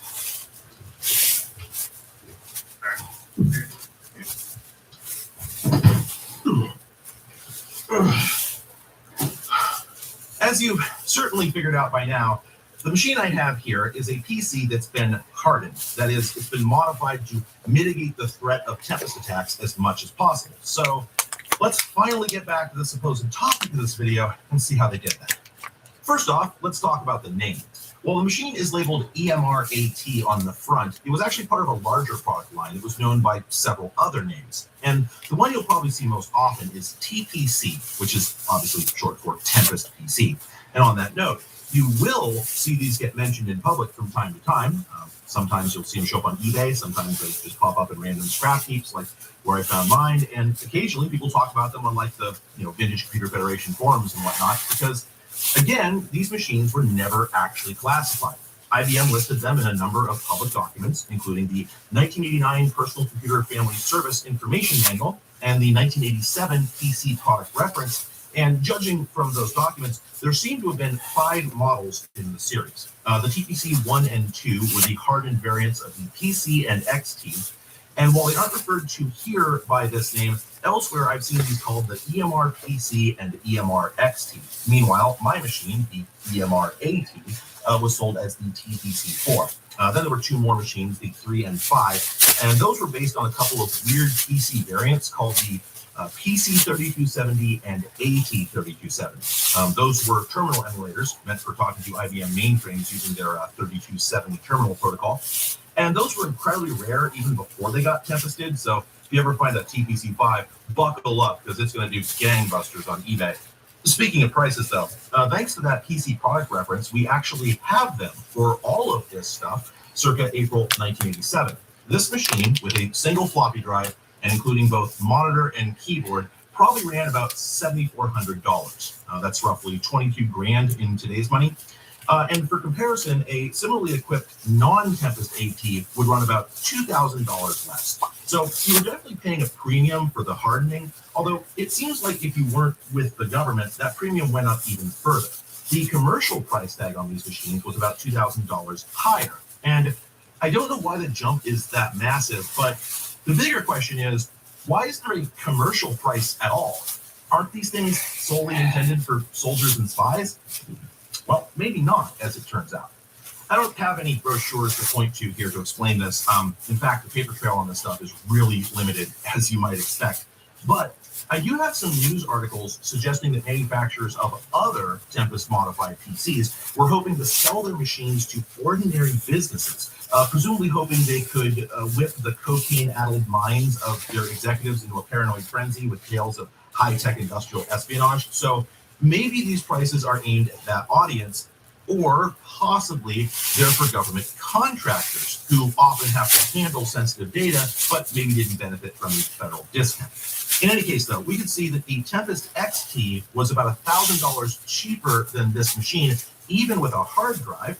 While at the other end of the range, the Tempest 3270 PC was a cool $11,000, or about 32 grand in today's money. So they probably didn't sell a ton of those. And in fact, they would only sell that model to the government, and I have no idea why. They also list various modified peripherals you could buy a la carte, and we'll discuss what those were all about later. But amusingly, they describe them here as having been tempested, an oddly practical neologism by IBM standards. Now, what seems kind of absent in this list is the PS2, which was notionally IBM's hottest product in 1987, but that was bound to happen because the PS2 had literally just come out the same month that this was published. However, it seems like they never got around to making a Tempest variant of it. Even by 1989, there's no mention of a Tempest PS2 in the PC Family Service Manual, and around that time, third parties were apparently buying PS2s off the shelf and modifying them to be Tempest hardened. So it seems that IBM just never updated this product line. And for that matter, while I can't find many references to this stuff at all, the earliest ones I can find are from 1987. My particular unit has 1988 date stamps all over the place, and the latest reference is that PC Service Manual from 89, so it's possible that IBM only made Tempest PCs for a couple of years.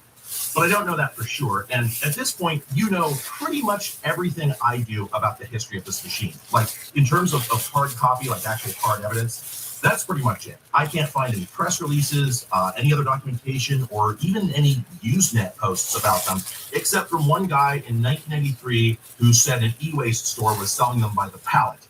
Although I did find a little bit about these in CryptoLog, the NSA's internal newsletter. CryptoLog is an absolute hoot, by the way. There's 137 issues that have all been declassified, so you can read them on Internet Archive or on the NSA's own website. And the contents are just fantastic. The articles run the gamut, from in-depth commentary on failures of the NSA's procedures to simple lists of tips and tricks for crypto analysts. The graphic design is also completely off the wall. This stuff was made by a mix of like stuffy secretaries and nerds with free access to early desktop publishing systems. So sometimes there's little drawings that look like funny stuff your mom would stick in the refrigerator. But then you have articles that look like the Strip Club for Dummies book that Cornelius made in Apewood. It's hilarious, especially once you realize that these folks are talking about pretty serious stuff. This article, in fact, is about traffic analysis software.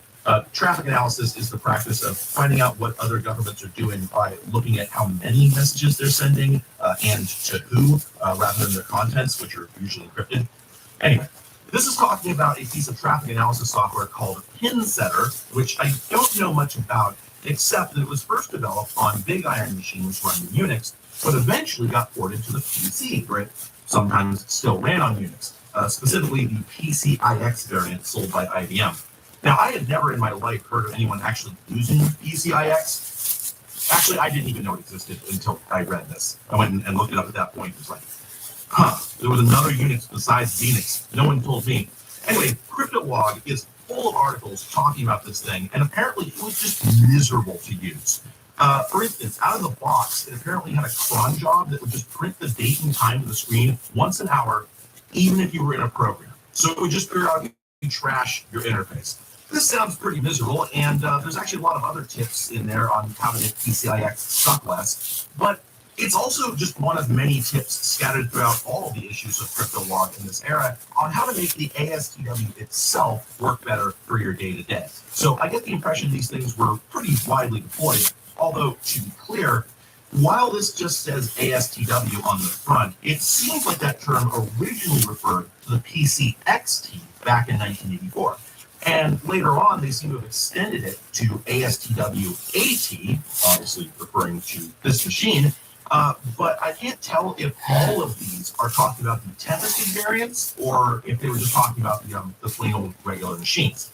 In any case, however, the earliest mention I can find of ASTW-AT is from 1987. So based on all of this, I am very tentatively proposing that the EMR lineup probably didn't appear until 87, that the AT wasn't adopted by the NSA until the same year, and as I said earlier, that this machine was most likely used for cryptographic analysis. And given the lack of hard drive, but presence of an Ethernet card, I strongly suspect it was being used as a diskless workstation. Since it has 3 whole megs of RAM, a shocking amount for the era, it's possible that it was net booting PCIX off a server, or maybe booting DOS from a floppy and then running software from a network share. But that's pretty much all speculation. I am totally out of hard citations by this point, so all that's left is to take a closer look at the machine itself. As we discussed, the main approach to mitigating EMI problems is shielding, so it's no surprise that the TPC basically amounts to a heavily shielded PCAT. But as we also discussed, the PC was already shielded. The whole chassis was made of steel, and it surely passed the FCC's tests, so why wasn't that good enough? Well, simply put, it's because the FCC didn't really care about emissions below a certain level. A device could have detectable EMI, but as long as it didn't exceed their threshold, it could be sold. And IBM's chassis passed those tests, but the military needed a machine that produced basically no detectable emissions, and that wasn't the AT. If we take all the stuff out of the PCAT and just take a look at the chassis itself, you can see that the case is really just a pair of U-shaped steel plates, which fit together at a 90-degree offset.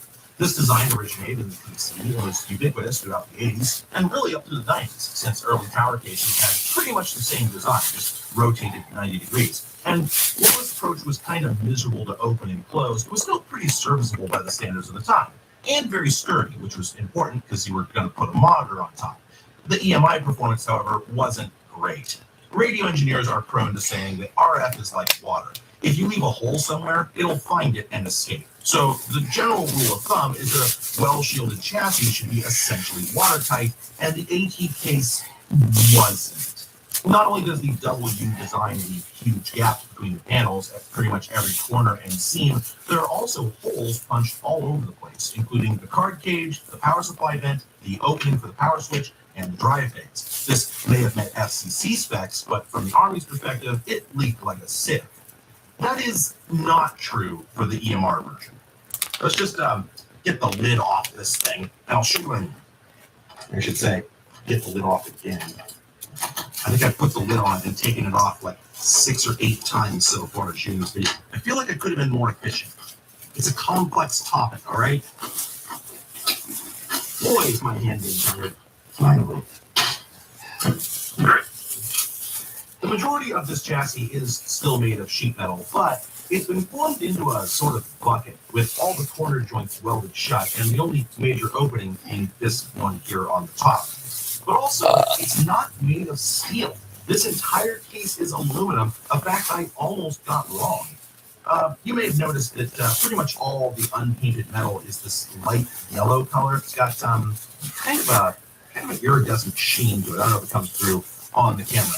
Now, that generally indicates that a surface has been treated with zinc chromate. And in this era of computing, that was really common to see on steel. This machine doesn't seem any lighter than the AT, so I just assumed it was steel until I went to stick my iFixit screwdriver magnet to the side of the thing as a gag, and nothing happened. I then tried everywhere else and found that no part of this machine is steel except the power supply. That sticks just fine. So that was a little embarrassing, but like, you can't blame me, right? Who would make a whole PC case out of aluminum? I really have no idea. It could be because the increased size of the machine compared to the AT would have made it unfashionably heavy, but I don't imagine IBM cared much about that. After all, despite the weight reduction, it still has a Team Lift sticker on the back, and armies tend to be full of big, strong men who can be ordered to carry heavy things, so I don't think that's it.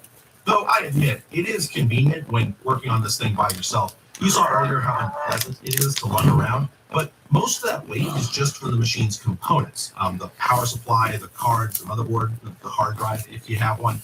The chassis itself is so light, it can actually be picked up with one hand or even a fingertip in a pinch. The lid is actually heavier than the case, so the weight reduction is substantial, but again, I don't think IBM really cared about that. My best theory is this actually has to do with its electrical properties. Aluminum, after all, is more conductive than steel, which I believe improves its shielding performance. So that may be the reason, but I couldn't confirm this with cursory Googling, so I'm open to other suggestions. Moving on, though, as we discussed earlier, they have altered the drive cages a little bit. Originally, both cages were just like this one, skeletonized to reduce the weight of the machine and improve cooling. But the external drive cage here is made entirely out of solid steel now. You can see it goes down the sides there, and even goes down the back. And then the lid, that isn't perfectly solid. It's got these vents here, which we'll talk about shortly. But it is held down very firmly by 8 nuts, which holds it perfectly flat to the chassis. Likewise, the expansion slots on the back, which we saw were replaced with this wacky I/O panel, are also held perfectly flat to the chassis with 8 separate screws. Now, we'll break down each one of these decisions later, but what you see right away is that the inside of this case is essentially radio tight.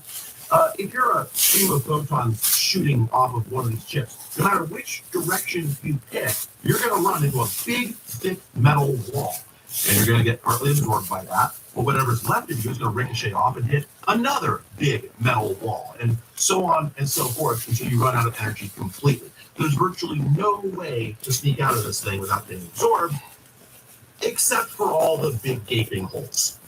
For a bunch of reasons, this case can't be hermetically sealed. There are a number of holes in it that look like they compromise its integrity, but I can explain why they don't, or at least why most of them don't. One's a total mystery to me, but we'll start with the low-hanging fruit, the huge opening on top. Obviously, that would let everything out if not for the lid, but we do have a lid, and boy howdy, what a lid. It's really quite a nice part.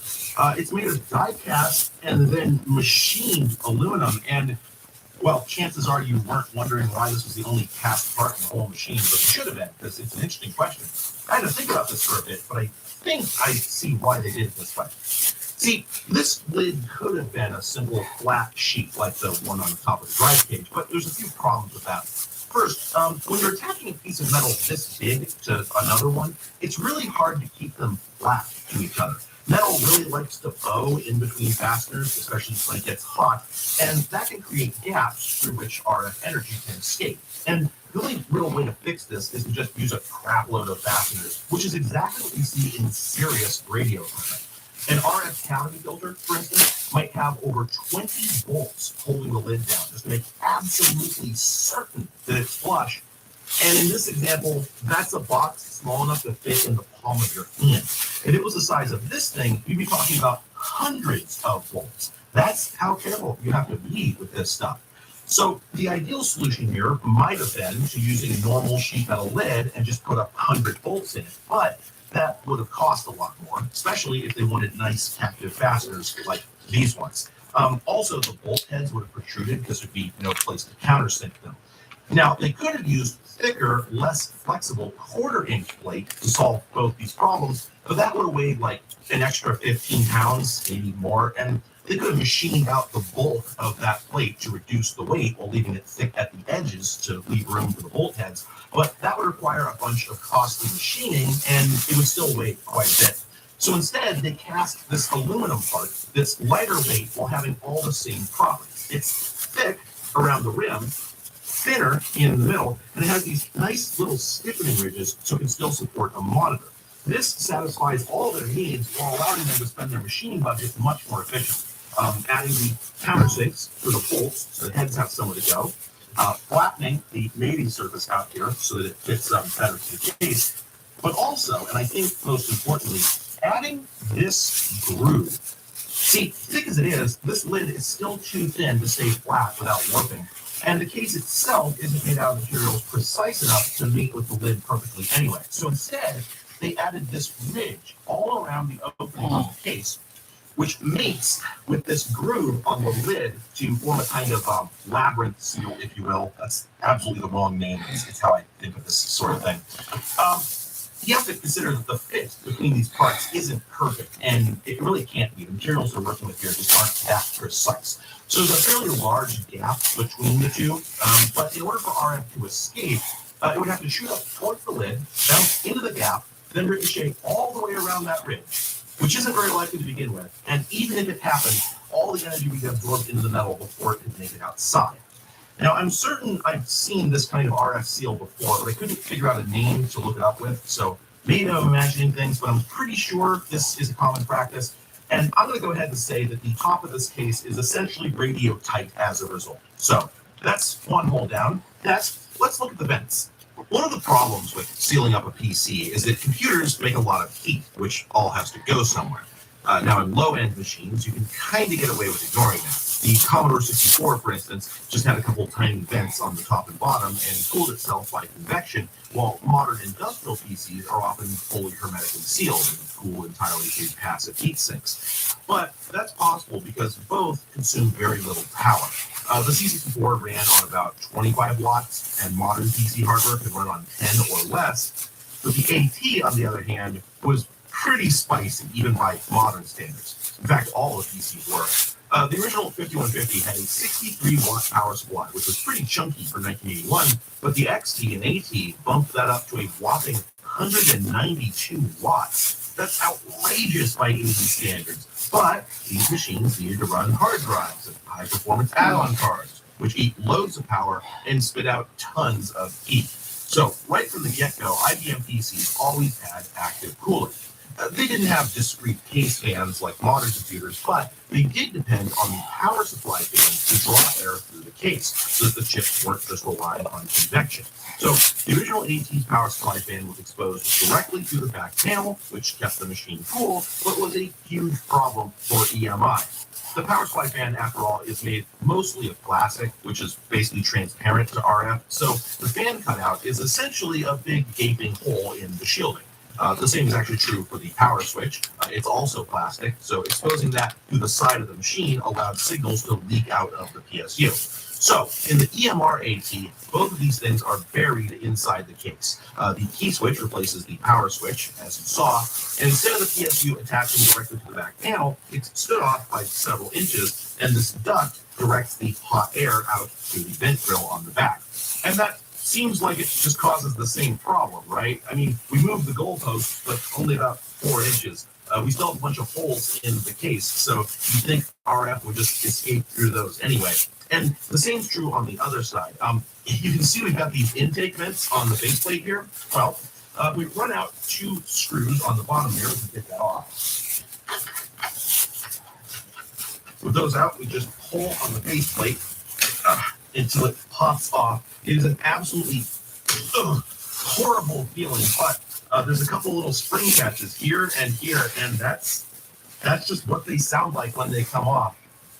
It's very discomforting, but it doesn't seem to be causing any damage. Anyway, on the front, behind where those vents would have been, you can see there's perforations on the case. Now, these obviously have to be here so the cool air can come in and flow over the motherboard on its way to the power supply. But again, it looks like EMI will just leak straight out. It doesn't, however, because of some peculiar behavior of radio signals that's weird and hard to understand, but which you've seen in action thousands of times. And I'm not going to attempt to explain why, because literally everything I've read on this subject is incomprehensible to me. But in short, radio waves don't like going through tiny holes. Every attempt I've seen to explain this in simple terms turns out to be an oversimplification or still too confusing, at least for me. But it seems that radio waves, for all intents and purposes, have a diameter. They won't fit through holes smaller than a certain size, and that size depends on the frequency of the signal. Higher frequency signals will fit through smaller holes than lower frequency ones. That's why it's called a wave. No, but the important thing is, as long as you pick the right size holes, perforations in a shield will still function as if they were solid metal. This is very reliable and effective, and the proof is that you're still breathing. See, you know how your microwave oven door has that screen behind the window that makes it a lot harder to see what's cooking? That's actually an RF shield. The microwave heats food using about 1,000 watts of radio energy at a frequency of about 2.4 gigahertz within the microwave portion of the spectrum, hence the name. And the glass in the door is pretty much transparent to that energy. The only thing keeping the oven from frying your face is that metal screen. Since its perforations are matched to the frequency of the radio waves, it reflects nearly 100% of them back into the oven. And I've always found this really weird to think about because I don't think the glass actually needs to be there at all. Like, please don't actually try this because I could be wrong, but I'm pretty sure that you could remove the window and it would still work. You'd just be staring directly at a kilowatt of invisible energy coming right at you. looking straight at it through the holes in the metal, seeing what the radio waves are doing to your food with nothing directly between you and them except air, and yet they wouldn't do anything to you. Like a bubble of hot grease could pop and hit you through the mesh. That could hurt you, but the radio waves couldn't. This is a very strange thing to conceive of for me, and it's really hard to accept that it works. But it must, because otherwise we'd all have pretty bad sunburns. And if this works to contain thousands of watts of energy, then it's obviously going to work for far weaker signals, like the nanowatts leaking out of a computer. So, despite the fact that we can see into the case through these holes and see parts of the machine that would be emitting secret data during operation, those emissions couldn't escape. It's bizarre. Well, why not make little holes everywhere? This little trick, it'd be pretty much impossible to shield It any works high-powered in device certain without it parts of the suffocating in its own case. waste heat. Why not So, an entirely that's Swiss cheese ventilation case? resolved, but now, let's take a look at the dry Huh? cage, because that confuses the heck out of me. Look at It's this. yet another Tickle, tickle. huge hole in the chassis, and it looks at first glance like it might be sealed up pretty well, but there's some problems here that I haven't yet figured out. So the drives naturally need power and data cables to function, and this cage has slots and holes to allow those through. See, the power cable goes through this grommet right back here, and then the data cable goes through this slot on the side. Now, those sure seem to me like they'd be leaky. I mean, if the tiniest gap in the lid would be a problem, What about the and leaky, the perforations in the vent seem to be no larger than, what is that, floppy 1/8 of an drive? inch, maybe like 3/16 of an inch, then surely this like 3/4 inch opening right here is big enough to drive a whole radio train through? Well, maybe. I don't know. I have no idea how the math works for this stuff. Maybe for the frequencies inside this machine, which would be no higher than 16 megahertz, a 3/4 inch hole is effective. I'm really not sure.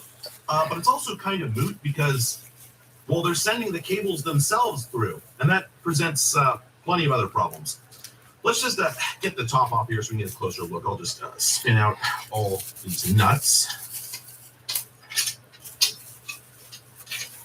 Boy, that took forever. I'll take a pound of nuts.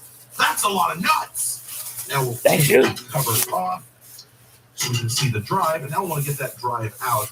And the way you do that on this machine is actually kind of unusual compared to the PC and XT. So around the front of the drive, you've got 2 screws here and here. Take these out. And those just remove these little L brackets. But now the drive will actually slide out. Well, we got to get the cables first. Let's just pop those loose. We got the data cable, the power cable, and then the ground strap, which I believe was actually present in the original AT and PC because they weren't not worried about EMI, just not this worried. Anyway, the drive will now slide out on a pair of rails, which looked really wild to me at first. I thought that was something they had done for what reason, just for the EMR AT. But it turns out these are a standard AT feature I'd just forgotten about. IBM actually spent the entirety of the 80s trying different approaches to mounting drives. The PC and XT both used different solutions, both of which were pretty irritating. So for the AT, they switched to this approach, which is much easier to work with. Rather than having to get 2 screws out of both sides of any drive to get it out, which is really hard when you've got this cage in the way of that cage, they just do this rail system, which, well, obviously makes it vastly easier. Just like that, you're done. These didn't really reappear in the PC world until sometime in the early 2000s, I want to say.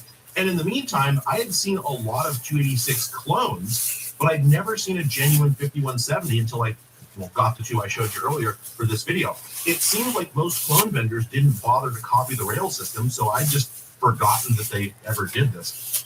Anyway, though, with the drive out, we can see that the data and power cables in here are perfectly ordinary. They don't go into like shielding envelopes or anything like that. So they're effectively outside the protective bubble of the PC case, and this would seem to present some problems. The first one is the risk of coupling. I mentioned this earlier offhand in regards to the hypothetical computer in a vault scenario. If you transmit RF towards one end of a wire, the signal will get partially absorbed, then re-radiated all along its length. This doesn't require any sort of active electronics. Any piece of metal will just do this. And to be clear, this is a really subtle phenomenon. The wire will only pick up a tiny portion of the energy, only some of that will be radiated again, and even that will be spread along the whole length of the wire. So what comes out at any given point will be very faint, but something will come out.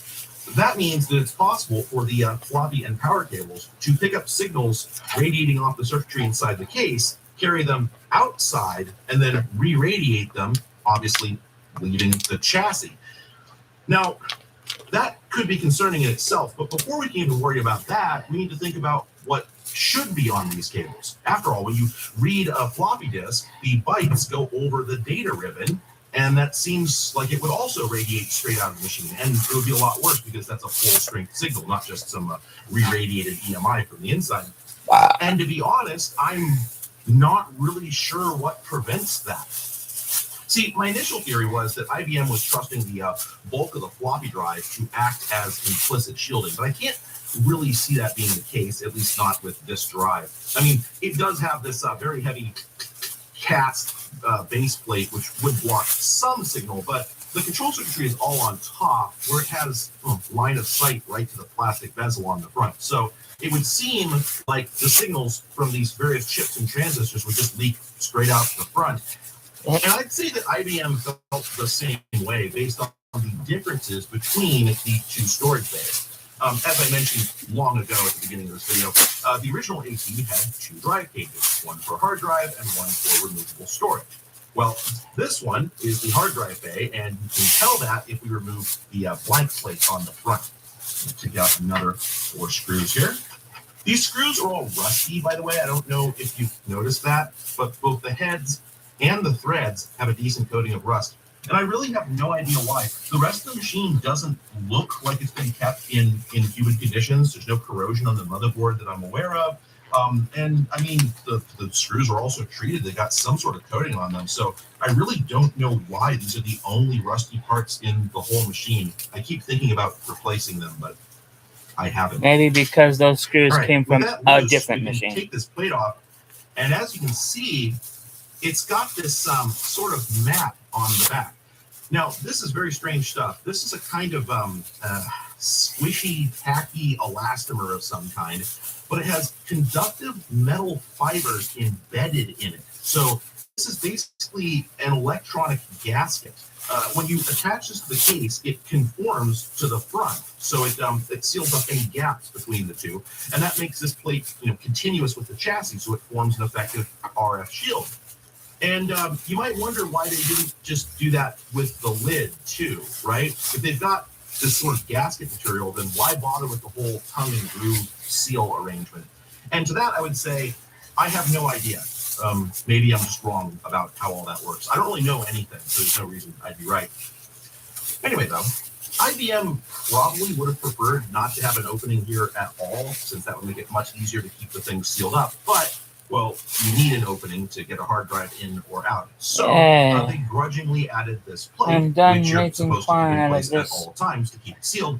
bag And of we can tell bags. that's the case because the inner cage is built just like the one in the Put away my AT. We've got the scissors. holes in the top, and At the least back is just temporarily. completely open.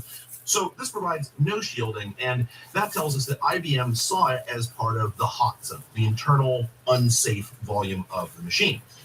So based on that, it seems like they wouldn't have bothered making the external bay, this solid sealed metal box, if they really felt that the floppy drives provided enough shielding. But I don't really know how else to explain this. I mean, it seems like it would just leak, and I don't know why it wouldn't. I have to believe that they did some kind of empirical testing and found that maybe the drive's bulk was adequate to block its own signals and whatever got coupled to the data cable, but it seems really hard to believe that they would have relied on that, especially once we look at what else was supposed to be installed in that cage. You'll recall another thing I mentioned earlier, that this is tall enough to fit 3 floppy drives, but that that's not actually what it's for. And in fact, very few people would have even put 2 in here.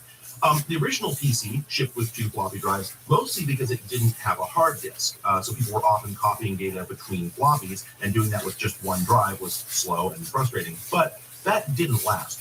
Hard drives started getting very commonplace in the early 80s and were, I think, pretty much universal on serious business machines by the time the AT came out. So very few people really needed 2 floppies anymore, and IBM didn't even offer that as a standard config on the AT, as far as I can tell. It was an option, but all the promo shots just show a single drive and a blank panel, and that's what I see in most of the units on eBay. So if half of the AT's removable storage bays usually sat empty, then why add even more for the EMR version? Well, on a point of order, they only sort of did that. In reality, the external bay on the AT was also this big, but the third slot was hidden by the front panel. And that seems pointless, but it's only because that slot isn't for removable storage. See, when the AT first came out, hard drives were still what we called full height, meaning they took up, well, what we now think of as 2 5 1/4-inch bays. Back then, it was just considered 1 bay, but things changed. Anyway, so if the AT had only had 2 full height bays, like the XT had, then you wouldn't have had room for 2 hard drives unless you removed your floppy drive, and those were still mandatory, so that wasn't really an option, hence the extra bay.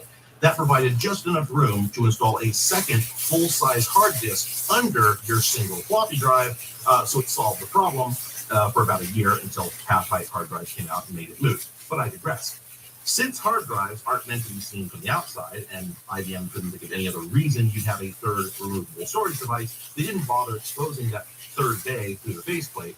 But for this machine, IBM had a very specific reason that you might want to do that. So let's talk about some of the miseries of secure computing. As I said, the EMR AT was not in itself classified, but this specific unit probably was at some point, because a computer becomes classified the moment it touches classified data. And this can happen to anything. If you work in the Pentagon and you're issued a crappy ThinkPad for your day-to-day work, you can probably take that machine home, let a coworker borrow it, etc., just like any normal business machine. But if you plug in a flash drive and realize there's a file marked secret on it, congratulations. Your ThinkPad is now a secure system, and if anyone without clearance touches it, there'll be an investigation. So hopefully you have clearance. Now, once this happens, the taint can be removed, but it requires a data clearing procedure, a formal process written for the exact hardware in your machine that explains how to remove every trace of secure data. If you go through this process, the system will become unsecure again, which is how we're able to own equipment like this. Someone definitely followed the clearing procedure, which for this machine probably just consisted of remove the floppy disk, and that made it safe to auction. A fun little detail, however, is that the government wants documentation on this process for every electronic device they buy. That comes in the form of a statement of volatility, like this one issued by Dell for an LCD monitor. Now, that may seem like a ridiculous thing to worry about. We know monitors don't store any data from the video stream. It's all totally ephemeral. But they do contain memory devices, and it's up to the DoD or whoever to make their own judgment of those risks. So this document lays everything out. First, it sums things up by saying that the monitor contains both volatile and non-volatile memory, and that video is only ever stored in the volatile stuff, which is purged as soon as you turn it off. Dell thus assures the buyer in as many words that the monitor will not save, retain, or reproduce a signal after power is removed. But they then go on to list every component that can store data persistently and what data is stored, so the buyer can make their own assessment. And of course, for other products like computers, the list is much more extensive. It includes things like hard drives, firmware flash chips, and explanations of I've how just to wipe converted them, all or of the need to be bags wiped, or that they can't be wiped. into which case Plarn. the machine has to be shredded Yay! to get rid of it. You can look these things up for anything. I'm the done government making buys and learn a lot of Plarn. interesting stuff about various devices. But I digress. So I can switch The back point is, to if your computer making ever nets. becomes secure, the only way to undo that, generally speaking, is to wipe it using everything on your hard drive. So ideally, you don't ever want to cross these streams. Secrets should be handled on machines dedicated to that purpose and never used for anything else. But this isn't always practical. Suppose you're the boss of some satellite NSA office in podunk nowhere, right? You have 6 people crammed into a tiny rented space, you don't have a ton of budget, and you don't handle secrets very often. Most of the time, you're just writing innocuous emails and running expense reports. But occasionally, you get some missing marked for your eyes only. Well, if you stick that disk in your desktop, it turns into a pop. That machine's secure now, so it can't be plugged into a normal phone line. That hurts. Unless they have clearance, which you guys have. Suddenly, your PC is just radioactive. And this would be a problem if you had a second machine for daily use and could keep the secure one locked up somewhere, but you don't have the space or money for that. So what do? Well, IBM's suggestion seems to have been the 10 megabyte internal removable cartridge disk drive offered exclusively, I think, with the EMR PC lineup. Now, this is actually a rebadged version of a SideQuest SQ312, a removable disk drive with 10 megs of data on essentially a hard drive platter and a cartridge. These were notionally as good as any other hard drive, so you could keep your whole OS and data on one. Notionally? But since they're removable, the clearing procedure is to just eject the disk. Somebody explain that word. I need to know. I don't understand that word. This machine for unsecure work all day long, but when somebody comes in that needs clearance, he powers off the PC, locks his door, opens a safe, swaps the unsecure cartridge for a secure one, and boots back up again. Does whatever he needs to do. My watch died. Powers off, swaps the disks back, It needs power. Once the safe is locked, the room isn't a secure environment anymore. It's a really nice solution, and really the only one that could ever have worked, which is why everyone was doing it. I mentioned earlier that other companies were making Tempest PCs, and one of those was actually Compaq, who partnered with a company named Laurel Corp in 1985 to make the Compaq Laurel 300T, a hardened version of the Compaq 286. And that too process all the bags that were Compaq said was for donated. exactly this purpose. So I deserve a pizza party. Intriguingly, though, that drive sure looks like an ordinary half-height 20 megabyte disk in a removable sled, and one wonders why IBM didn't choose the same solution, since the SideQuest only stored 10 megs. That would have been pretty small even in 85, but by 87 it was absurd given that 40 and 80 meg drives were available, and the smallest fixed disk you could get was 20. On top of that, a standard 20 megabyte disk was about $1,000, at least in IBM's catalog, while the SideQuest cost twice that much and stored half as much data. And I mean, sure, there were plenty of applications for which they didn't need that much storage, but it'd be absurd not to cover it when another company already had it 2 years earlier, right? Right. So, this is strange, but they did have a solution. One of the options IBM offered for the EMR on with the watch charger of SideQuests, fortunately sold portable at a significant discount. And I think this was a kind of consolation prize, since it did get you back up to 20 It's megs. dead too? I mean, No, it's turning you on. were paying over 3 times as much, but, well, I guess I don't really have a but. This just seems bad. Anyway, though, that appears to have been their solution, but it created a new problem. Each of those SideQuests took up a standard, well, now standard half-height bay. So if you were going to fit in 2 of those, plus a floppy drive, which were still mandatory, you were going to need 3 bays. And since this was all removable storage, all 3 had to be exposed, hence the larger cutout in the faceplate. It's a real shaggy dog explanation, but there you have it. This configuration would seem to have been quite common. You can see it in IBM's docs. I guess it's not charged enough to as boot. well as the single specimen that's listed on eBay right now. And that seems concerning because these SideQuests have even more electronics on them, even closer to the front of the drive. They have to be leaky as hell. So that's a lot of Plarn I just made. How IBM solved for this. My best guess is that I'm just not seeing all there is to it. IBM's price sheet mentions that the various accessories had been tempested, so I'd guess that the SideQuest drives were heavily shielded, and the same was probably true for the floppy drives, just not this one. This drive appears to be totally ordinary. It looks like every other IBM floppy drive I've ever seen. It's a YD380, a common model. It's got a 1988 date stamp and an IBM part number, so this definitely came in some IBM machine, but I suspect not this one. As I hinted at earlier, I'm sure this machine was in some other collector's hands before I got it, and if the original floppy drive died, they may have just swapped it out for a functionally equivalent model pulled from an AT and thrown I'm away the exhausted. incredibly rare Tempested version. And I'm sweaty. So, in the absence of any proof either way, I'm going to assume that IBM I need a shielded break. all their accessories and did so. Bye-bye. So Bye-bye. thoroughly Bye-bye. they Bye-bye. considered them Bye-bye. adequate sealing for the drive. I don't see what other explanation could be. Bye-bye. Okay, and I'm inserting a